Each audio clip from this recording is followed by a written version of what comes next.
வணக்கம்.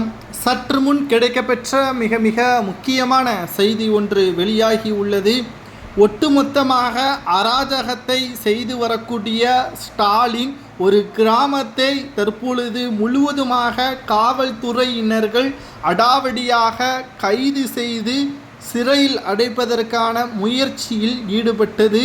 தடுக்க வந்த பொதுமக்களையும் விரட்டியடித்த சம்பவம் இன்று மிகப்பெரிய அளவில் பேசும் பொருளாக மாறியுள்ளது. அதுவும் குறிப்பாக பொங்கல் அன்று இந்த சம்பவம் நடைபெற்றுள்ளது. யார் மீது தவறு இருக்கிறது என்பதை தான் இந்த வீடியோவில் நாம் முழுமையாக பார்க்க போகிறோம். வீடியோவை மட்டும் ஸ்கிப் பண்ணாமல் முழுமையாக பாருங்கள். அதாவது விழுப்புரம் பெஞ்சல் புயல் பாதிப்பை பார்வையிட சென்றபொழுது அமைச்சர் பொன்முடி மீது சேர் வீசியவர்களை போலீசார் இன்று விரட்டி அடிதடியாக கைது நடவடிக்கை மேற்கொண்டுள்ளார்கள். ஏன் ஒரு மாத காலமாக இந்த கைது நடவடிக்கை தாமதமானது என்ற முதல் கேள்வியும் இங்கு பேசப்படுகிறது.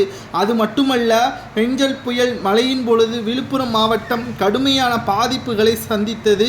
விழுப்புரம் மாவட்டம் அரசூர் இருவல்பட்டு கிராமங்களை பார்வையிட வனத்துறை அமைச்சர் பொன்முடி சென்றிருந்தார். அப்பொழுது அங்குள்ள 18 கிராமங்களை சேர்ந்த மக்கள் தங்களுக்கு எந்தவித நிவாரண உதவிகளும் வழங்கப்படவில்லை என கூறி சாலை மறியலிலும் ஈடுபட்டனர்.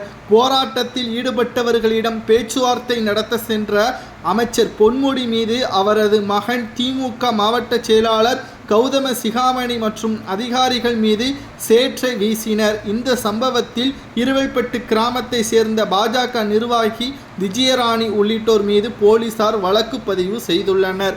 இந்த நிலையில்தான் நேற்று போலீசார் இருவல்பட்டு கிராமத்திற்கு சென்று மறியல் போராட்டத்தில் ஈடுபட்ட நபர்களை கைது செய்ததாக கூறப்படுகிறது. போலீசாரின் பிடியில் இருந்து தப்பிக்க ஓடியவர்களை போலீசார் விரட்டி கைது செய்துள்ள நடவடிக்கைகள் எடுக்கிறோம் என கிராம மக்களை துன்புறுத்துவதாக அப்பகுதி மக்கள் தற்பொழுது குற்றம் சாட்டியுள்ளனர். அதாவது தகுந்த ஆதாரம் இருந்தால் ஏன் உடனடியாக அந்த கைது நடவடிக்கை மேற்கொள்ளவில்லை? எங்களது ஊர் மக்களுக்காகவும் எங்களது கிராம மக்களுக்காகவும் தட்டி கேட்ட பெண்ணை, அதுவும் பெண் காவலர்கள் இல்லாமல் ஆண் காவலர்களை வைத்து கைது செய்வதற்கான காரணம் என்ன? பொன்முடி அவர்கள் எங்கள் மீது மிகப்பெரிய அளவிலான அச்சுறுத்தலை செய்து வருவதாகவும் பொன்முடி மீது நாங்கள் வழக்கு தொடர்வதற்கு தயாராக இருக்கிறோம் என்றும், எங்களை கைது செய்வதற்கு உங்களுக்கு யார் அதிகாரம் கொடுத்தால் நாங்கள் என்ன தவறு செய்தோம்? கொலை செய்தமா? கொள்ளையடித்தமா? இவர்கள் செய்தவர்கள் அனைவரும் சுதந்திரமாக சுற்றித் திரிகிறார்கள்.